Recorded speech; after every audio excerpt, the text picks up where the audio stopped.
我知道了哦，阿迪这个造型应该是魔术师。没错，博士真是好眼光，一看就知道我就是一个英俊又潇洒的魔术师。阿弟，不要觉得戴了一个闪亮亮的帽子，拿一个棒棒就可以自称自己是魔术师喽。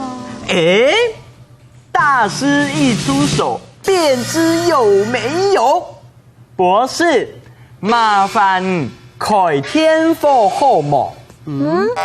麻烦开天火好吗？没错。麻烦开天火好吗？天火就是电灯，所以开电灯要怎么说呢？开天火，整句念起来。麻烦开天火好吗？麻烦你开电灯好吗？一起练习一遍。麻烦开天火好吗？麻烦开天火好吗？懂吼！没问题，电灯开了。懂吼！现在见证奇迹的时刻来了。请问这是一只什么？章鱼。黑色的章鱼。没错，黑色的章鱼。经过我这个专业的魔术师把它放进水里之后，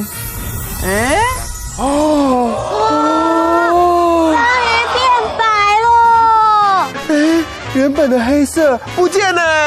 没错，有没有很厉害啊？有，我只有看过章鱼喷墨汁，没有看过黑章鱼变白章鱼的耶。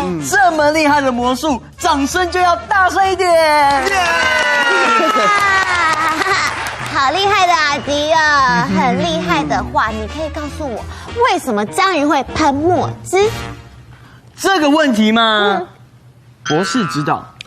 这个问题刚好真的知道，章鱼啊会喷墨汁啊，是因为这是它的防身术。我们是忍者，徒弟们练了这么久，该出来见见世面了。苦练了10年，今天终于可以大展身手了。师傅，你不要担心，我们一定不会让你失望的。很好，先来考考你们一个问题：为什么我们忍者要穿黑色衣服呢？我知道，因为黑色不显脏，而且不用常洗哦。当然不是啊，答案这么简单，因为黑色比较时尚啊。也不是，穿黑色是因为我们要隐藏自己，才不会被敌人发现行踪，像章鱼一样。章鱼！你们在干嘛？我们在学章鱼啊！回去，再去练个10年，再出来。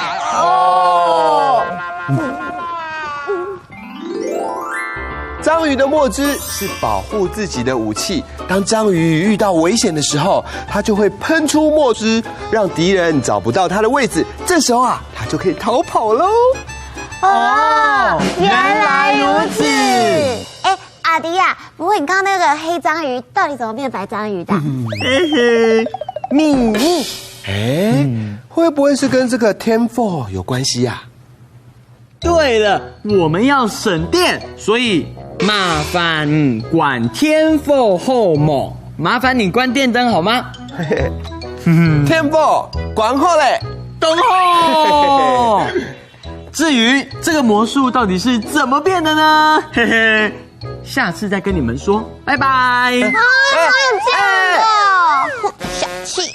没关系，亮亮，我们还有更大只的章鱼，我们来变看看。好我有魔法棒，来，1、2、3，变！变了吗？变了吗？